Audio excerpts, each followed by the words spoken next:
ഭൂമിയിലെ ഏറ്റവും വലിയ ആധിപത്യമായിരുന്നു ദിനോസറുകളുടേത്. 14.5 കോടി വർഷത്തോളം ഈ ഭൂമി ഭരിച്ചവർ.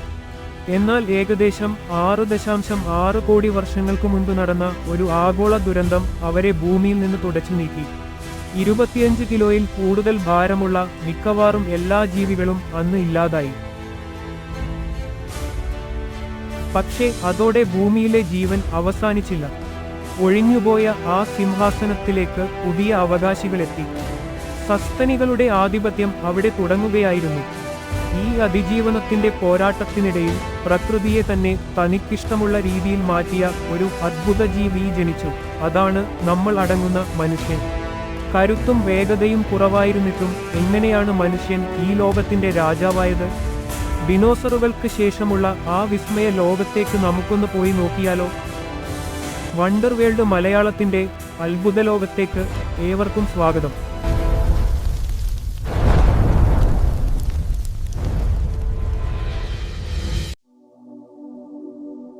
ദിനോസറുകൾ പോയതോടെ ഭൂമിയിൽ പുതിയൊരു യുഗം പിറന്നു. അതിനെ പാലിയോജീൻ എന്ന് വിളിക്കുന്നു. ഏകദേശം 6.6 കോടി വർഷങ്ങൾക്ക് മുൻപ് തുടങ്ങിയ ഈ കാലഘട്ടം 4.3 കോടി വർഷത്തോളം നീണ്ടുനിന്നു. ഈ സമയത്താണ് ഭൂമിയുടെ രൂപം തന്നെ മാറിയത്. ഇന്ത്യ സമുദ്രം മുറിച്ചുകടന്ന് ഏഷ്യയുമായി കൂട്ടിയിടിക്കുകയും അതിന്റെ ഫലമായി ലോകത്തിലെ ഏറ്റവും വലിയ പർവ്വതനിരയായ ഹിമാലയം രൂപപ്പെടുകയും ചെയ്തു. ഇതേസമയം തന്നെ അന്റാർട്ടിക്കയിൽ ഭീമൻ മഞ്ഞുപാളികൾ വളരാനും തുടങ്ങിയിരുന്നു. ഭൂമിയിലെ പഴയ രാജാക്കന്മാർ പോയതോടെ അതുവരെ ഒളിച്ചു ജീവിച്ചിരുന്ന സസ്തനികൾ പുറത്തുവന്നു. അവർ വേഗത്തിൽ ഭൂമിയിലെ എല്ലാ ഇടങ്ങളും കീഴടക്കി. ഈ കാലത്താണ് ഭീമാകാരനായ ആൻഡ്രൂസാർക്കസ്, കരയിൽ ജീവിച്ചിരുന്ന ഏറ്റവും വലിയ സസ്തനിയായ ഇന്ദ്രിക്കോത്തീരിയം എന്നിവ ജീവിച്ചിരുന്നത്. കൂടാതെ ഇന്നത്തെ തിമിംഗലങ്ങളുടെ പൂർവികരായ ആർക്കിയോസെറ്റികൾ കടലിൽ വാഴാൻ തുടങ്ങിയതും ഇതേ കാലഘട്ടത്തിലാണ്. ഏകദേശം 2.3 കോടി വർഷങ്ങൾക്ക് മുൻപ് മയോസീൻ കാലഘട്ടം ആരംഭിച്ചു. ഈ സമയത്ത് ഭൂമിയിലെ താപനില കുറയാനും മഞ്ഞുപാളികൾ വളരാനും തുടങ്ങി. ഇതിന്റെ ഫലമായി സമുദ്രനിരപ്പ് വല്ലാതെ താഴുകയും ആൽപ്സ്, ആൻഡീസ് പർവ്വതനിരകൾ ഉയരുകയും ചെയ്തു. ഈ മാറ്റത്തിനിടയിൽ മെഡിറ്ററേനിയൻ കടൽ സമുദ്രത്തിൽ നിന്ന് പൂർണ്ണമായും ഒറ്റപ്പെട്ട് ഉണങ്ങിപ്പോയി. അവിടെ വെറും ഉപ്പുകാടുകൾ മാത്രമായി അവശേഷിച്ചു. അക്കാലത്തെ താപനില 80 ഡിഗ്രി സെൽഷ്യസ് വരെ ഉയർന്നിരുന്നതായാണ് കരുതപ്പെടുന്നത്. ഈ കാലഘട്ടത്തിൽ ഭൂമിയിൽ അതിവിചിത്രമായ ജീവികൾ വാണിരുന്നു. 3 മീറ്ററിലധികം ഉയരമുള്ള ജൈഗന്റോപിത്തക്കസ് എന്ന ഭീമൻ കുരങ്ങുകൾ ഏഷ്യൻ കാടുകളിൽ ഉണ്ടായിരുന്നു. ഇവരോടൊപ്പം തന്നെ പന്നിയെപ്പോലെ രൂപമുള്ള എന്നാൽ അതിഭയാനകമായ എൻഗ്ലോഡൺ എന്ന ഹെൽ പിഗ്ഗുകളും കരയിൽ ഭീതി പടർത്തിയിരുന്നു. വലിയ താടിയെല്ലുകളുള്ള ഇവ വലിയ വേട്ടക്കാരായിരുന്നു. കരയിലെ കാര്യം ഇങ്ങനെയാണെങ്കിൽ കടലിലെ രാജാവ് മെഗലഡോൺ ആയിരുന്നു. ചരിത്രത്തിലെ തന്നെ ഏറ്റവും വലിയ സ്രാവായിരുന്നു ഇത്. തിമിംഗലങ്ങളെപ്പോലും വേട്ടയാടാൻ കരുത്തുള്ള ഈ രാക്ഷസ സ്രാവുകൾ സമുദ്രത്തിന്റെ അഗാധതയിൽ ആധിപത്യം ഉറപ്പിച്ചു.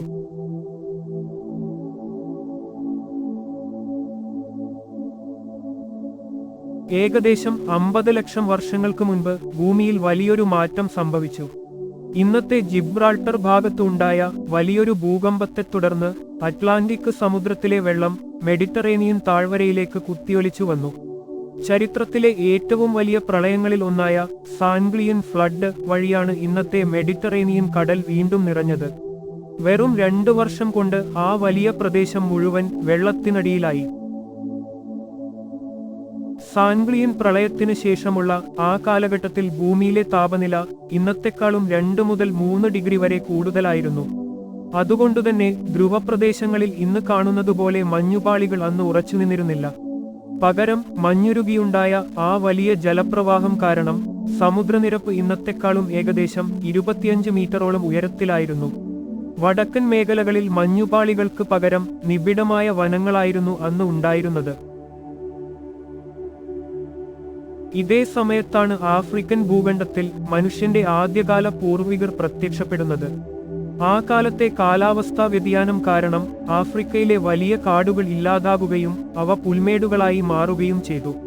മരങ്ങളിൽ സുരക്ഷിതമായി ജീവിച്ചിരുന്ന നമ്മുടെ പൂർവികർക്ക് ഭക്ഷണം തേടി താഴെ ഇറങ്ങേണ്ടി വന്നു.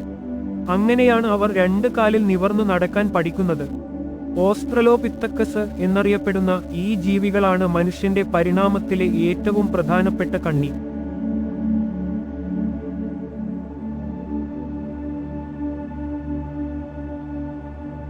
ഏകദേശം 30 ലക്ഷം വർഷങ്ങൾക്ക് മുൻപ് മറ്റൊരു വലിയ ഭൂമിശാസ്ത്രപരമായ മാറ്റം കൂടി സംഭവിച്ചു. വടക്കേ അമേരിക്കയും തെക്കേ അമേരിക്കയും തമ്മിൽ കൂട്ടിയിടിക്കുകയും അവിടെ പനാമ എന്ന കരയിടുക്ക് രൂപപ്പെടുകയും ചെയ്തു. ഇത് അതുവരെ സമുദ്രത്തിലുണ്ടായിരുന്ന ചൂടുവെള്ളത്തിന്റെ ഒഴുക്കിനെ തടഞ്ഞു. ഇതിന്റെ ഫലമായി ഭൂമി പതുക്കെ തണുക്കാൻ തുടങ്ങി. ആർട്ടിക് പ്രദേശം പൂർണ്ണമായും മഞ്ഞുപാളികളാൽ മൂടപ്പെട്ടു. ഈ മാറ്റം ആഫ്രിക്കയിലെ കാലാവസ്ഥയെയും ബാധിച്ചു. അവിടുത്തെ ഇടതൂർന്ന കാടുകൾ ഇല്ലാതാകുകയും വിശാലമായ പുൽമേടുകൾ അഥവാ സാവന്നകൾ രൂപപ്പെടുകയും ചെയ്തു.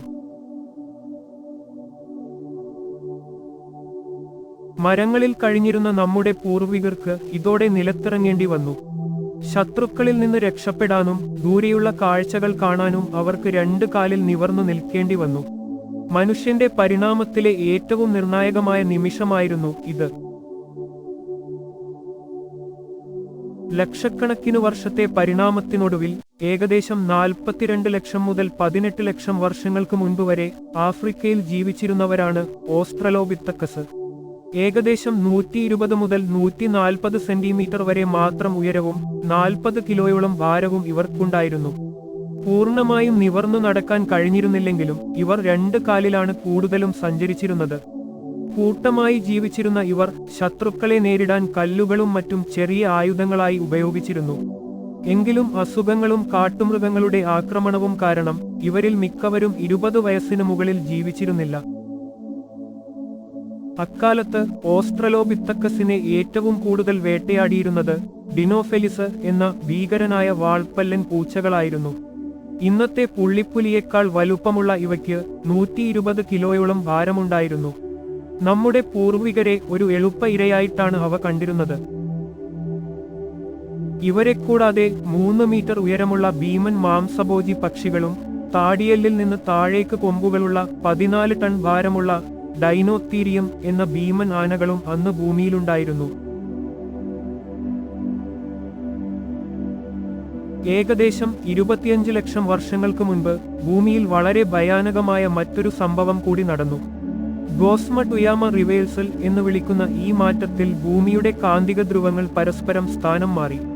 ഇതോടെ ഭൂമിയുടെ കാന്തിക വലയം 4 ഇരട്ടിയോളം ദുർബലമാവുകയും ബഹിരാകാശത്തുനിന്നുള്ള അപകടകരമായ കോസ്മിക് രശ്മികൾ ഭൂമിയിലേക്ക് പതിക്കാനും തുടങ്ങി. 15000 വർഷത്തോളം നീണ്ടുനിന്ന ഈ മാറ്റം പല ജീവികളുടെയും വംശനാശത്തിന് കാരണമായി. ഇതോടെ പ്ലീസ്റ്റോസീൻ എന്ന പുതിയൊരു കാലഘട്ടം ഭൂമിയിൽ ആരംഭിച്ചു.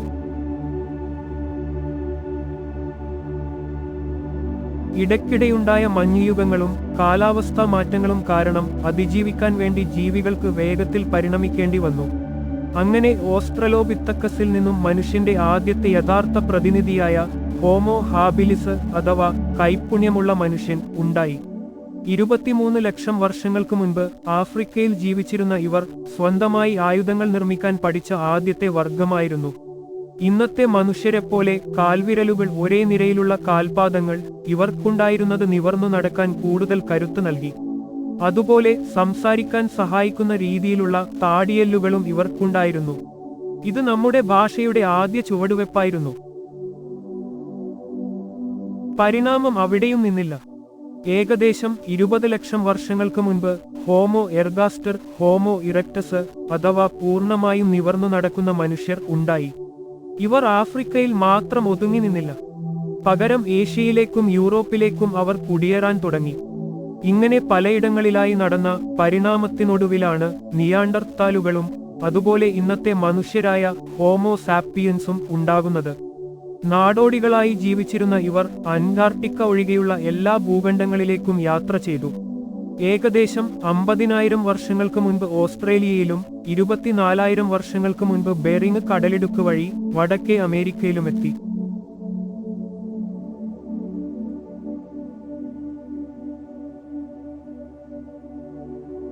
മനുഷ്യൻ ലോകം മുഴുവൻ പടർന്ന 50,000-നും 10,000-നും ഇടയിലുള്ള വർഷങ്ങളിലാണ് ഭൂമിയിലെ പല ഭീമൻ മൃഗങ്ങൾക്കും വംശനാശം സംഭവിച്ചത്. മാമത്തുകളും ഭീമൻ തേവാങ്കുകളും വാൾപ്പല്ലൻ പൂച്ചകളും ഭൂമിയിൽ നിന്ന് എന്നേക്കുമായി ഇല്ലാതായി. മനുഷ്യനും ഇതേ വിധി വന്നേനെ.